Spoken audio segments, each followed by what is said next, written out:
अर्जुन जेव्हा शरणागत झाला त्यानंतर आता भगवान खऱ्या अर्थानं त्याला काय सांगणार आहे, भगवद्गीतेचं ज्ञान.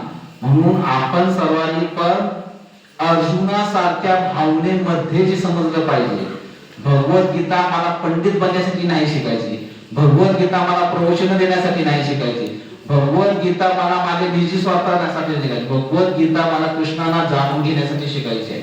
शरणागत होऊनच भगवद्गीता आपण समजू शकतो. आणि भगवंतांनी जे ज्ञान दिलं त्यामध्ये काय म्हणतात, जे आपण पाहिलं, देही वस्तुता देहे कोमारम योगनम जरा तथा देहांतर प्राप्ती धीरस्तत्र ना मुह्यते. तर पहिलं ज्ञान भगवंतांनी कुठलं दिलंय भगवद्गीतेमध्ये, आत्मा.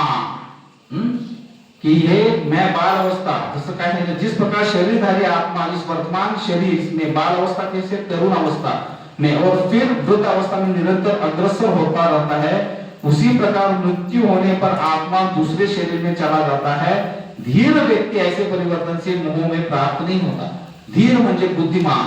सर्वात धीर व्यक्ती कोण आहे जगामध्ये माहिती आहे, भगवान शिव सर्वात धीर व्यक्ती.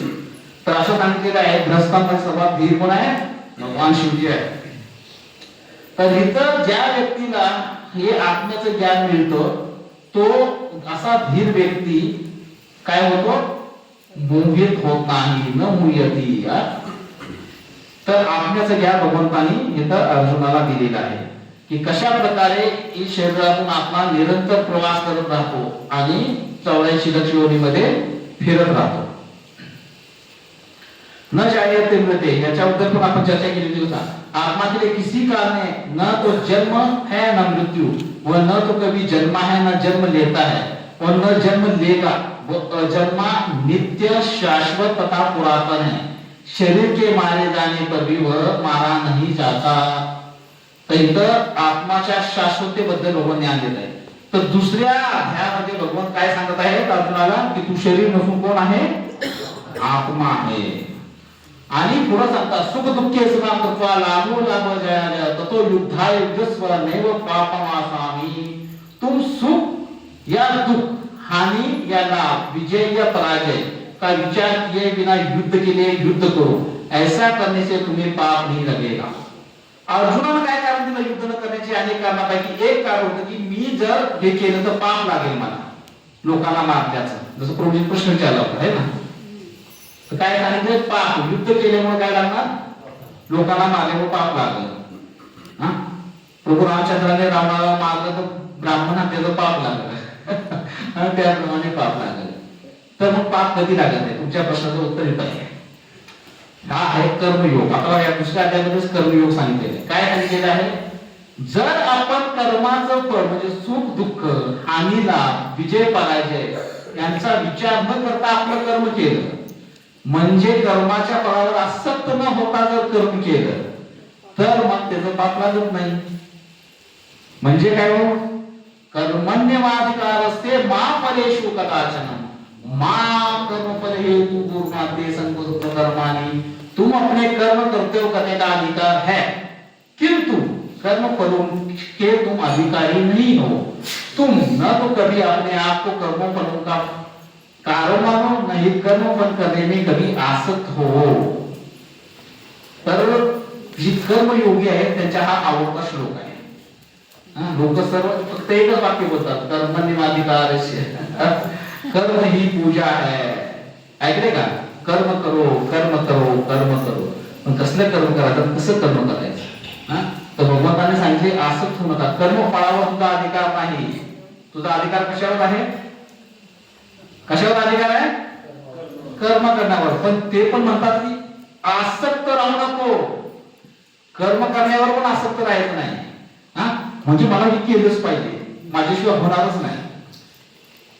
सहज कर्म कोणते, अगदी सहज, आपल्याला ओढून चालू नाही, एकदम सरळ दृष्टीने व्यवस्थित जे कार्य करता येईल ते करत राहायचं. सहज कर्म, ओढून चालू नाही करायचं. काय जे आपल्याला विहित दिले त्याप्रमाणेच आपण गेलं पाहिजे. आणि मग पुढे सांगतात यदा सहा ते चाय, जिस प्रकार कछुआ.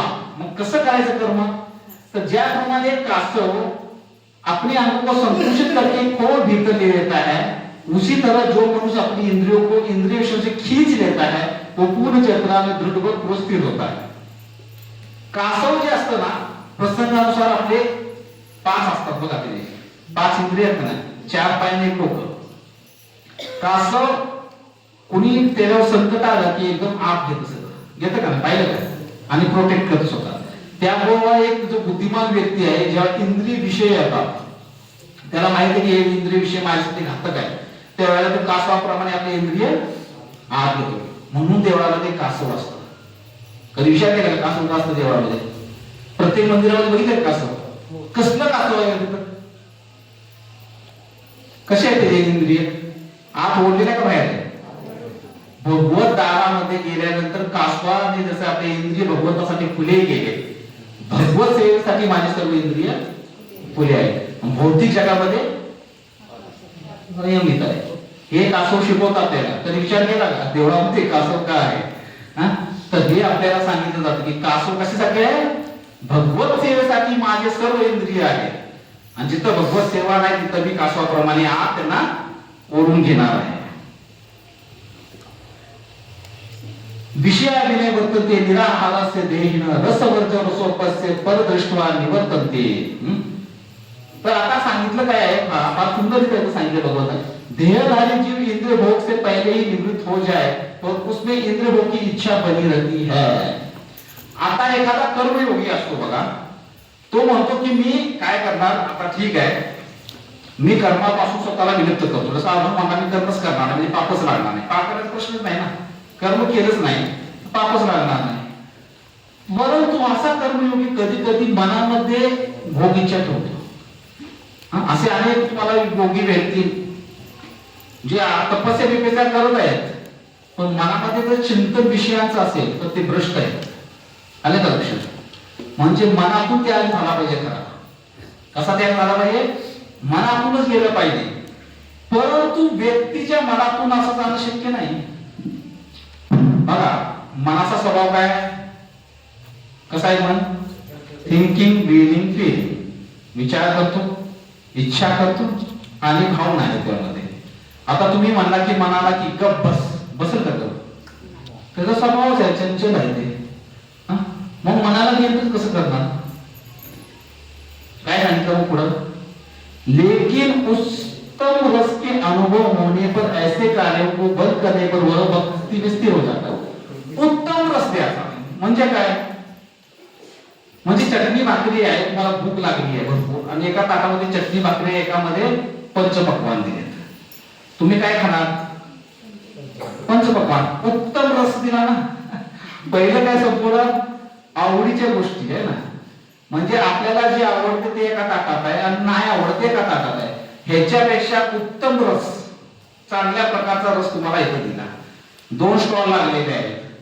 एकामध्ये फक्त कोमट पाणी मिळते, दुसरीकडे सगळे सरबत वगैरे सगळे आहे. कुठं राहणार लाईन लागणार? जिथं चांगला उत्तम रस आहे तिकडे. म्हणून या मनाला तुम्ही म्हणायचं असं नाही की तुला काहीच देणार नाही, तुला ह्याच्यापेक्षा चांगलं देणार. काय देणार? उत्तम. जसं आपण चर्चा केली, प्रभुपादांनी त्या एदेशीला उत्तम नशा दिला, नाम नशा. तर आपल्याला जर खरंच आपल्या मनावर नियंत्रण आणायचे तर आपण त्याला उत्तम गोष्ट दिली पाहिजे. आणि उत्तम गोष्ट कुठं आहे? भक्तीमध्ये. हरी नाम दिलं पाहिजे. कथा ऐकायचे तर भागवत कथा ऐका, कादंबरी ऐकू नका. डोळ्याने काय पाहायचे तर कृष्णाला पहा, सौंदर्य पाहिजे त्यांचं. तर मुखानं काय गायचे? पिक्चर मध्ये गाणं गाताना त्यापेक्षा भजन गावा. ज्या वेळेला व्यक्ती, बरा अनुभव आहे, ज्या वेळेला तुम्ही भजन आणि अभंग गायला लागला, तुम्हाला पिक्चर मध्ये गाणं सुद्धा कानाला रसहीन वाटते. रसहीन. ऍक्च्युअली जो व्यक्ती मुखाद्वारे भजन गातो ना, तो मुखाद्वारे अशी भौतिक गाणी गाऊ शकत नाही. ज्याचं कर्म भजन गाण्यामध्ये संलग्न आहेत त्याला भौतिक गाणे प्रभावित करत नाही, ते विषाप्रमाणे वाटतात. का? सहज स्वाभाविक आहे, त्याला उत्तम रस मिळालाय. आणि तुम्ही अनुभव करून बघा, 1 महिना फक्त भजन कीर्तन वगैरे ऐकल्यानंतर कुठलं तरी तुमचं आवडतं पिक्चरची गाणी लावा, रसच येणार नाही. आम्ही प्रयागला चाललो होतो, प्रयागला कुंभमेळा. आणि प्रयागला जात असताना आमच्या बसमध्ये बाकी सगळे संप्रदाय होते इस्कॉन सोडून. इस्कॉन वाले आमची गरजीच होती फक्त. तर सुरुवातीला भजन कीर्तन झालं, सगळं झालं. नंतर त्यांचे भेंडे चालू आले, अंताक्षरी. आता ती अंताक्षरी म्हणायला लागल्यानंतर आम्हाला कुठं जमते. आता पूर्वी आम्ही कॉलेजमध्ये असताना सर्वांना हरवायचं, एवढी पिक्चरची गाडी मला आता पाठवते. सगळी गाडी जवळजवळ. आणि इथं ते बोलायला लागलं, मला वाटलं मला येईल एखादं. जमलंच नाही. तो गाताच येणार, म्हणता पण येणार, आवडणं पण झाले. म्हणजे आपण ज्या वेळेला भजन गायला लागतो ना, त्यावेळेला आपल्याला सूर धरता येत नाही दुसऱ्या कशावर. आपण त्यामध्ये कारण उत्तम रसाची प्राप्ती झाली.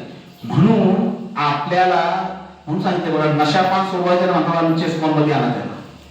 भगवंताचा प्रसाद खाऊन खाऊन लोकांनी दारू, सिगरेट, तंबाखू सगळं सोडतं, मांसाहार सोडतो. अहो जर ते एलएडी सारखे ड्रग सोडत असतील ती लोक, आपल्याला काय अवघड आहे का? कितीतरी बायकांनी मिश्री घासायची सोडून दिली, रात्र दिवस मळत राहिले त्या. संपलं. ऍक्च्युअली नशा मुक्ती केंद्र स्कॉल मध्ये आहे. खरे सर्व नशा सोडून टाकतो, कारण की एक उत्तम नशा त्यांना इथे मिळतं. हरे कृष्णा कृष्ण कृष्ण हरे हरे, हरे राम राम राम हरे हरे. म्हणून आपल्याला जर खरोखरच नियंत्रण करायचे तर उत्तम गोष्ट द्यायची. काय करायचं? उत्तम रस आपल्याला द्यायचं. हे सांगितलेलं आहे. पुढे मग भगवान सांगतात की एखादा व्यक्ती कसा बरं बळी पडतो विषयांचा. तर भगवान ते फार सुंदर ते सांगते, फार महत्वाचा श्लोक आहे.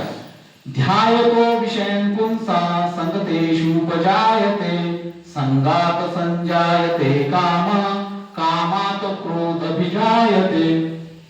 व्यक्तीचं पतन होण्याच्या पायऱ्या आहेत. व्यक्ती कसा पतित होतो किंवा पथभ्रष्ट होतो. काय करतो पहिला व्यक्ती? ध्यायतो विषय पुंसा. एखादा विषय बघितला की त्याचं ध्यान करतो. जसं एखादी वस्तू बघितली की तो ध्यान करतो, चिंतन करतो, मला पाहिजे, मला पाहिजे. कुणी पाहिलं? डोळ्यांनी पाहिलं. आणि मन काय म्हणतं? पाहिजे, मला पाहिजे. ध्यायतो विषय पुंसा संगतेषु उपजायते, म्हणजे काय? मला पाहिजे. संगात संजायते काम. कशासाठी पाहिजे ते? सगळ्यांना वाटायला माझ्यासाठी काम, वासना आहे, मला उपयोगात आणायचे, माझी तृप्ती करायला, समाज कल्याणासाठी दुसऱ्याला नाही. ध्यायतो विषय पुंसा संगतेषु उपजायते, संगात संजायते काम, कामात क्रोध अभिजायते. आणि जर नाही मिळालं क्रोध येतो. काय होतं? मला नाही मिळालं, मनामध्ये अत्यंत उद्विग्न मन होतं. म्हणून क्रोधाचं कारण काय? पहिलं अतृप्त काम. आपल्या इच्छा पूर्ण नाही झाल्या की काय येणार? क्रोध. जेव्हा जेव्हा तुम्हाला क्रोध येतो तेव्हा विचार करायचा की माझी कुठली इच्छा अतृप्त आहे, कशामुळे मला एवढा क्रोध येतोय. शीघ्र क्रोधी असतात ना ते अत्यंत अतृप्त असतात बघा. अतृप्त इच्छा. तर इंद्रिय विषयों का चिंतन करते हुए मनुष्य की उनमें आसक्ति उत्पन्न हो जाती है, और ऐसी आसक्ति से काम उत्पन्न होता है, और फिर काम से क्रोध प्रकट होता है. क्रोधात भवति सम्मोह, सम्मोहात स्मृति विमृशा, स्मृति विमृशात बुद्धिनाशो, बुद्धिनाशो प्रणश्यति. क्रोधामुळे संमोहित होतो व्यक्ती. म्हणजे काय होतो? ज्या वेळेला क्रोध येतो चांगलं वाईट समजत नाही. समजतं का? क्रोध हा भयंकर वस्तू आहे. एक व्यक्ती होता, त्यानं पाहिलं नवीन गाडी आणली होती. गाडीच्या बाजूला तो गाडीला चांगला टकाटक पोचत होता, फर्स्ट क्लास. आणि दुसरीकडे तिची मुलगी ना, छोटी मुलगी होती 2-4 वर्षाची, एक दगड घेतला, गाडीवर स्क्रॅचेस मारायला सुरुवात केली. त्यानं जसं बघितलं की माझ्या गाडीला या मुलीने काय केलं? स्क्रॅच मारला. क्रोध आला जोरात. हातात जे काय होतं जोरात हातावर मारलं, फेकून. तिचं बोट फ्रॅक्चर झालं. मुलगी कुणाची आहे? गाडी पण त्याचीच आहे आणि मुलगी पण त्याची आहे. पण त्याने विचार केला, क्रोधावर समजला. आणि नंतर तेव्हा त्यानं गाडीकडे जाऊन पाहिलं काय स्क्रॅच मारले, तर त्या गाडीवर लिहिलं होतं आय लव्ह यू बाबा. हे बघितल्यानंतर मग त्याला रडू आवडना, परंतु क्रोधामध्ये त्यानं काय केलं, आपल्याच मुलीचा बोट फ्रॅक्चर करून टाकला. म्हणून म्हणतात की क्रोध, अँगर इज टेम्पररी मॅडनेस. क्रोध काय आहे, वेडेपणा आहे. अँगर इज टेम्पररी मॅडनेस. त्या वेळेला व्यक्ती वेडा होतो, वेडा. क्रोध आला की माणूस काय होतो, वेडा होतो. म्हणून ज्या वेळेला क्रोध येईल त्या वेळेला मंत्र सांगू का काय करायचं, हा, हृदयामध्ये जोरात एकदा महामंत्र म्हणायचा. हे महामंत्र म्हणला ना, राग आला की बोलायचं नाही. पहिली गोष्ट, राग आला की बोलायचं नाही, मनामध्येच मंत्र म्हणायचा जोरदार. राग आपल्या मनानं शांत होतो. तर क्रोधामुळे बुद्धी संमोहित होते, समूहा स्मृती भ्रंशा. आता ज्या वेळेला आपल्याला क्रोध येतो, उत्पन्न होतो, मोह तयार होतो आणि आपली स्मरण शक्ती विभ्रमित होते. म्हणजे टेम्पररी मॅडनेस. जब स्मरण शक्ति भ्रमित हो जाती है तो बुद्धि नष्ट हो जाती है. हा, म्हणजे बुद्धी नष्ट म्हणजे काय, विवेक, चांगला वाईट याचा विचार भाग नाही. आणि बुद्धी जर संपली व्यक्तीची तर काय होणार आहे, प्रणशती. त्याचं प्रकरण, बुद्धिहीन व्यक्ती कायम नरकात जातो. कुठं जातो. म्हणून बुद्धिमानच बनलं पाहिजे. खरा बुद्धिमान कोण, भगवंतांना जो जाणतो तो बुद्धिमान आहे, एवढं लक्षात ठेवा. तो क्रोधात भक्ती संमोहन, समोहनात स्मृती भ्रंशात स्मृती भ्रंशा, बुद्धिनाशो बुद्धिनाशो प्रणशत. तर भगवान अर्जुनाला सांगतात की पतन कसं होतं. तर पतनाची सुरुवात कुठून झाली, कुठून सुरुवात झाली, काम कुठं, सुरुवात कशी झाली, ध्यायतो विषयान पुंसा, डोळ्यांपासून झाले. डोळ्यांनी पाहिलं म्हणजे या इंद्रियांनी पाहिलं आणि मग चिंतन चालू झालं मनामध्ये. म्हणून सांगितले की आपले सर्व इंद्रिय कासवाप्रमाणे कुठं लावायचं, कृष्ण सेवेमध्ये लावायचं. आता अजामिळची गोष्ट येते कशामध्ये, शास्त्रामध्ये. हा अजामिळ होता ना, हा एक फार सुंदर ब्राह्मण, सुसंस्कारी ब्राह्मण. जंगलामध्ये लाकडं आणि फुलं आणायला गेला होता भगवंताची सेवा करण्यासाठी. काय करायसाठी, सेवा. त्यावेळेला त्याने एका शूद्र स्त्रीला, एक शूद्र व्यक्तीला एका वेश्याबरोबर असे दृश्यामध्ये पाहिलं. आता हे त्यानं पाहिल्यानंतर ध्यायतो विषयन पुंसा, काय झालं, डोळ्यांनी पाहिलं आणि विषयाचं चिंतन सुरू झालं. ध्यायतो विषयन पुंसा. आणि चिंतन झालं, संगतेषु उपजायते, मला पाहिजे, संग करायचे.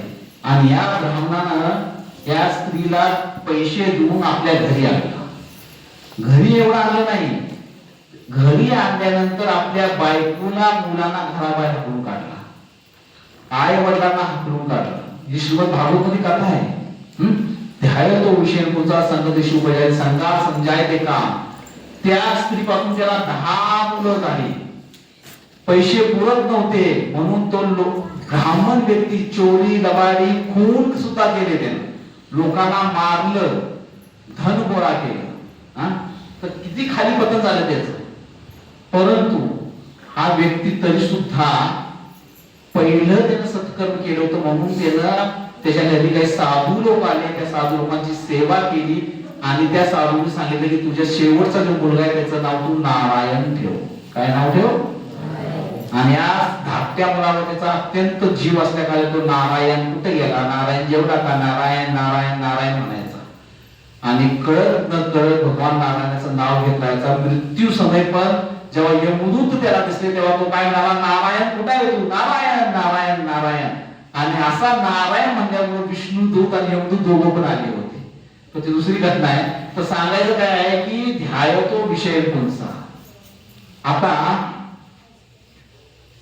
हे आहे ना, हे दृश्य ह्याच्यामध्ये भरपूर आहे. आज मोबाईल तुम्ही उघडला की नको ते दृश्य तुम्हाला अगदी सहज उपलब्ध आहेत. मग सांगा या कलियुग मध्ये किती आजार मिळाले, असंख्य. म्हणून इंद्रियांनी काय पाहावं, काय पाहायचं, काय ऐकायचं हे आपण ठरवायचे. तर आपण आपल्या या गोष्टीला आपण नियंत्रित केलं पाहिजे. म्हणून म्हणतात या निशा सर्व भूताना तस्या जागृती संयमी यशा जागृती भूतानी या निशा पश्यते मुने। जो सब जीवों के लिए रात्रि है वह आत्म संयमी के लिए जागने का समय है, और जो समस्त जीवों को जागने का समय है वह आत्मनिरीक्षक मुनि के लिए रात्रि है। म्हणजे काय हो, आजकालची लोक सर्व निशाचर आहे। निशाचर म्हणजे रात्री 12, 1, 2 पर्यंत पार्ट्या चालतात। आमच्या डॉक्टरांची जी सीएमई असते ती 10 ला चालू होती। 10 नंतर तो बिचारा जो आलेला असतो सांगणारा काहीतरी डायबिटीज वर याच्यावर, तो 5 ते 15 मिनिटं पहिलं सांगतो मी 10 मिनिटं घेणार आहे तुमची, आणि 10 मिनिटं झाल्यानंतर सगळी मग खाली पाठीमागं स्टॉल लागलेले असतात, तिथं वेगवेगळे दारू ठेवलेले असतात, मांसाहार असतो, त्यासाठी आलेले असतात। तल्लीहून 12, 1, 2 वाजता घरी जातात। या निशा सर्व भूतानी, मग ते निशाचर आहे। निशाचर म्हणजे कोण माहिती आहे का? रात्री विचरण करणार। रात्री कोण विचरण करतात? भूत, पिशाच, प्रेत, राक्षस। तर आता जी लोक आहेत ना त्या वृत्तीची झाली, मनोवृत्ती तशी आहे। चेहरा तुमचा माणसाचाच आहे बरं का सगळ्यांचा, पण आज पिशाच आहे आपल्या सर्वांच्या। तर या निशा म्हणून सर्व गुणाचा करायचा। जो सब जीवों के लिए रात्रि व आत्मसंयम के लिए जागने का समय है। आत्मसंयमी व्यक्ती सकाळी पहाटे 3 वाजता उठतो। किती वाजता? 3 ला आंघोळ करून 4 वाजता मंदिरात, प्रभुपादांच्या प्रत्येक मंदिरामध्ये 4:30 वाजता शंख फुंकला जातो आणि भगवंताची सुंदर मंगल आरतीला सुरुवात होते। अमेरिका असो, जापान असो, ऑस्ट्रेलिया असो, पाकिस्तान असो, भारत असो, श्रीलंका असो, कुठेही ही स्टँडर्ड आहे आचार्यांचं। कुठेही जावा जगाच्या पाठीवर। म्हणून काकड आरती कितीला असते पांडुरंगाच्या मंदिरामध्ये?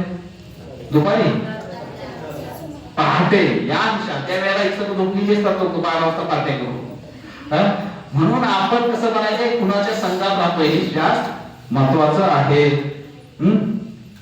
यह आध्यात्मिक पता ईश्वरीय जीवन का पता है। तर भगवान त्याला पुढे सांगतात आपल्याला, हा कसला पता है? आध्यात्मिक आणि ईश्वर जीवन पता है, जिसे प्राप्त करके मनुष्य मोहित नहीं होता। यदि कोई जीवन के अंतिम समय में भी इस तरह की स्थिति हो तो भगवत धाम प्राप्त होता है। फार महत्वाचं सांगितलंय। आता एखादा व्यक्ती माझं तर जन्म मेरा बातो ही बीत गयो मैंने कबहू ना कृष्ण कयो, असं जीवन गेलं, म्हातारा झालो मी, आता काय करणार मी? भक्ती संपलं। पण काय म्हणतात भगवान, इस तरह स्थित हो। काय सांगितलं? यदि कोई जीवन के अंतिम समय में इस तरह स्थित हो, मरते वेळी सुद्धा, जसं आजामींना नारायण म्हणलं तसं एखाद्या व्यक्तीला मरण्यापूर्वी जरी कृष्ण कळाले, कधी मृत्यूपूर्वी जरी कळालं तरी त्याचा लॉस नाही। मग आपण जीवन तयार होतो, भरपूर जगणार आहे। आपल्याला आताच जर कळलं तर किती शरणागती करून किती सेवा करायची संधी उपलब्ध आहे का नाही? भाग्यवान आपण सगळं, कारण आपल्याला आपण या स्थितीमध्ये, चांगल्या स्थितीमध्ये हे ज्ञान मिळत आहे। तर आपण असं बिकट परिस्थितीमध्ये नाही। म्हणून म्हणतात की ही कसला मार्ग आहे? आध्यात्मिक ईश्वरीय जीवन पक्का मार्ग आहे, जिसे मोहित नाही होता। आणि पुढं भगवान सांगतात कि जब तुम्हारी बुद्धि मोहरूपी सघन मन को पार कर जाएगी तो तुम शून्य तथा शून्य योग सभी प्रति अनमस हो जाओगे। तर ही मोहरूपी सघन वन आहे, ह्याच्या पलीकडे जेव्हा बुद्धी जाईल त्यावेळेला तुम्हाला हे सर्व ज्ञान समजेल। आणि तर दुसरा अध्याय संपतो आणि तिसरा अध्याय तो आहे कर्मयोग। काय नाव आहे? आता अर्जुन बघा प्रश्न विचारला। अर्जुन थोडा गोंधळला गेला बरं का इथं, जसं तुम्ही पण गोंधळलेला आहे आणि सगळेच गोंधळतात भगवद्गीता समजताना। तर थोडं ध्यानपूर्वक ऐका बघा काय सांगितलं। अर्जुन म्हणतो, हे जनार्दन, हे केशव, यदि आप बुद्धि को सकाम कर्म से श्रेष्ठ समझते हैं तो फिर आप मुझे इस घोर युद्ध में क्यों लगाना चाहते हैं? तो तुम्ही म्हणता की बुद्धीद्वारे भगवंतांचं समजून घ्या आणि आपण ही भगवंताला प्राप्त करेल, मग तुम्ही मला कर्म का करायला लावताय? सरळ गोष्ट आहे ना। युद्ध करणे म्हणजे काय आहे? कर्म करणे। जर बुद्धी श्रेष्ठ आहे तर मी बुद्धीद्वारे भगवंताचं पूजन करतो आणि कर्म करतच नाही ना। काय कशासाठी गरज आहे? गरज आहे का मला? तर भगवान काय म्हणतात पहा। तर हा कर्मयोग अध्याय काय सांगतो? अर्जुन अजूनही गोंधळलेला आहे। त्याला वाटते की बुद्धियोग म्हणजे एखाद्याने सक्रिय जीवनातून निवृत्त होऊन तपस्या आणि तपस्या करावी। तर अर्जुनाला काय वाटतं आता? योग म्हणजे काय आहे, सर्व काय सोडून द्यायचं आणि एखाद्या हिमालयामध्ये जाऊन बसायचं आणि तपस्या करायची. काय करायचं? तपस्या करायची, मागुकरी मागायची, जे 4 भाकरी मिळेल ती खायची आणि पुन्हा जाऊन तपस्या करायची. बुद्धियोग म्हणजे असं आहे, हे अजून भ्रमित आहे असं वाटतंय. पण कृष्ण म्हणतात नाही, युद्ध कर, पण त्या त्यागाच्या भावनेने कर आणि सर्व फळे परमात्म्याला अर्पण कर. परंतु भगवान कर्मयोग सांगत आहे. आता योग म्हणजे काय बघा, कर्म वेगळा आणि कर्मयोग वेगळा. कर्मयोग मध्ये भगवान म्हणतात की युद्ध कर, पण त्या युद्धाचे म्हणजे त्या कर्माचे जे फळ आहे ते कुणाला अर्पण कर? भगवंताला अर्पण कर, म्हणजे मला अर्पण कर. ती सर्वोत्तम शुद्धीकरण आहे. आसक्तीशिवाय काम केल्याने परमात्म्याला प्राप्त होतं. आपण कर्मफळाप्रती आसक्त राहायचं नाही. जसं मी काम केल्यानंतर मला वाटतं की मला पगार मिळालाच पाहिजे, आहे ना, माझा अधिकार आहे का नाही अधिकार. जसं शेतकरी बियाणं पेरतो आणि त्याला वाटतं की आता 15 पोती तरी झालं पाहिजे, आलं नाही झालं तर दुखी होतो. पण जर एखादा शेतकरी आहे तो म्हणतो कृष्णा तुझ्यासाठी आलं लावले, 15 होऊ दे, 20 होऊ दे, नाही तर 0 होऊ दे, तुझंच आहे, त्याला दुःख होईल का? कारण तो कुठल्या भावनेने कर्म करतोय? भगवंता तुला फळ देणार आहे मी, 1 आलं तरी तुझं, 100 आलं तरी तुझं, सगळं तुझंच, तू ठरव काय पाहिजे. लॉस झाला तरी त्याला काय वाटत नाही, प्रॉफिट झालं तरी हर्षित होत नाही. सुख दुःख समान आहे. तर अशा प्रकारे जेव्हा राहतो व्यक्ती तो कधीही भ्रमित होत नाही. परमेश्वराच्या प्रसन्नतेसाठी यज्ञ केल्याने भौतिक समृद्धी आणि पापी प्रतिक्रियेपासून मुक्तता मिळते. आत्मशास्त्रज्ञ झालेला माणूस देखील कधीही आपले कर्तव्य सोडत नाही. तो इतरांना शिक्षण देण्यासाठी कर्म करतो. मग अर्जुन भगवंतांना विचारतो, तर आता पहा येत आहे तो उत्तर, जो कर्मेंद्र को वश में तो करता है. बघा भगवान सांगतात कर्मेंद्र, किंतु जिसका मन इंद्रियों विषयों का चिंतन करता रहता है वह निश्चित रूप से स्वयं को धोखा देता है और मिथ्याचारी कहलाता है. कर्म इंद्रिय जे आहेत म्हणजे डोळे, कान, नाक, याला काय केले ते ना कंट्रोल मध्ये आणलेलं आहे. परंतु मनामध्ये चिंतन चाललेलं आहे. कुठं मन चिंतन करत आहे, तो मिथ्याचार आहे. एखादा साधू व्यक्ती आहे, तपस्या करत बसलेला आहे. तसं 2 साधू होते, 2. हे 2 साधू चालले होते. एक नदी आहे आणि एक तिथं सुंदर स्त्री बसलेली होती आणि ती घाबरत होती. आता नदी पार करायची नौका नव्हती, छाती एवढं पाणी होतं. आता काय करायचं? मग एक दुसरा साधू होता, ते म्हणला की ये इकडे, तुला मी माझ्या खांद्यावर देतो. आता हा पहिला वाला बघायला लागला, म्हणला की अरे ब्रह्मचारी काय करतो, आणि ते ठीक आहे बघत राहील. मग त्यानं त्या स्त्रीला उचललं, आपल्या खांद्यावर ठेवलं, नदी पार केली, तिला तिथं सोडलं आणि थोडं चालायला लागले.